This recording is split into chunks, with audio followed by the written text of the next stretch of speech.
So what are you doing? Are you doing Kung Fu? Like, is it a very particular style? Traditional Wing Chun. Kung Really? Fu, yeah. Which is... very underrated art form.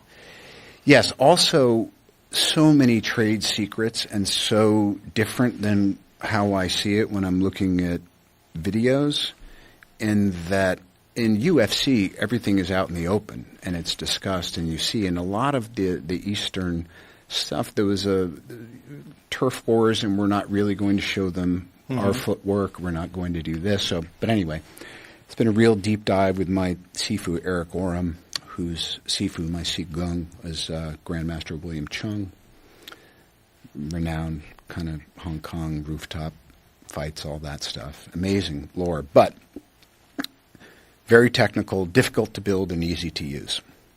You know, you very rarely see that in the UFC, but one of the best fighters in the UFC uses it regularly. Tony Ferguson.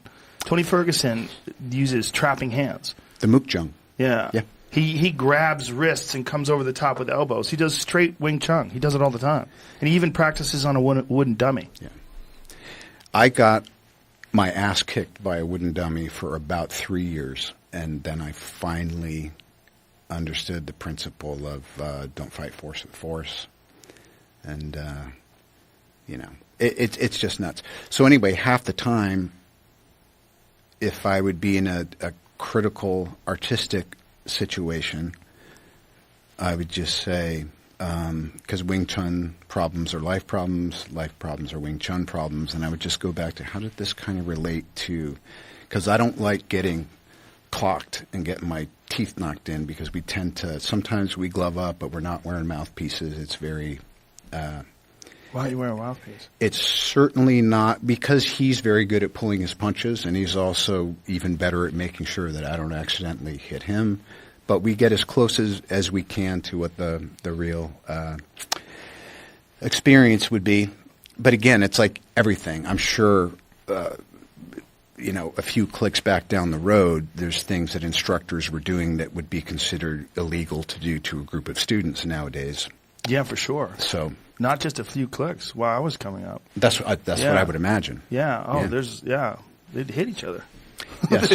The students would get beat up. Yes. It was a normal thing. Yes. So did you start training for Sherlock Holmes, or you started training before that? I didn't. It absolutely coincided with my recovery. Oh. And the two things just somehow or other seemed to lock in. And talk to you off the record and afterwards about any and everything to do with my recovery. As far as it locked in with this, it was an apprenticeship, and it was an apprenticeship that was contingent on me being in a certain headspace. You know. Well, it's a good thing too, because it's a very addictive thing. People get very addicted to martial arts, and it's a good substitute for sometimes negative addictions. You know, Bourdain, before he died, he was obsessed with Brazilian Jiu-Jitsu. Yeah, became really obsessed with it at 58. Wow. And got really good. He was training every day, and he was training twice a day every day. So he went from, when I first met him, he was chubby, he was smoking cigarettes, he drank every night, still drank every night. But, you know, he just did enough healthy things to keep his body together. And then his ex-wife got really into jiu-jitsu. And then he decided to follow her one day to classes, and he was kind of mocking it and laughing at it at first, and then became obsessed. And then really got good. I mean, he was, and he won in a tournament. And I mean, oh my gosh. Yeah, he's fucking 60 years old there. Jesus age.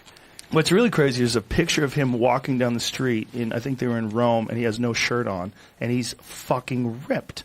Anthony Bourdain, full six-pack. Really? Yeah, dude, he was obsessed. He would take a private every day. Look at him. Look at that photo. That's crazy. Me. He's like 60-something years old there. Wow. So he would take a private lesson every day, and then he would take a class. So he would take a private lesson, sharpen up techniques, and then he would roll. Yeah. He'd take group classes, too, which is very, very critical. You got to roll with different people. 100%. Yeah, and so he was in there, and it became a good thing for him to sort of become addicted to this positive thing. Yeah, I mean, for me, it wasn't going to be golf. It wasn't going to be something passive like that, even though I hear it's great.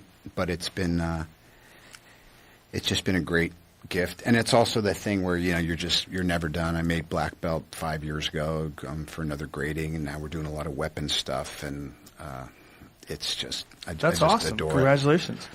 Yeah, my Taekwondo teacher said something to me when I was very young. They said that it is a tool for developing your human potential. Yeah, and I never forgot that because I'm like, yeah, it's because it's really difficult to do. Like all martial arts are it's really difficult to get your body to move that way and to be able to be effective in a conflict situation.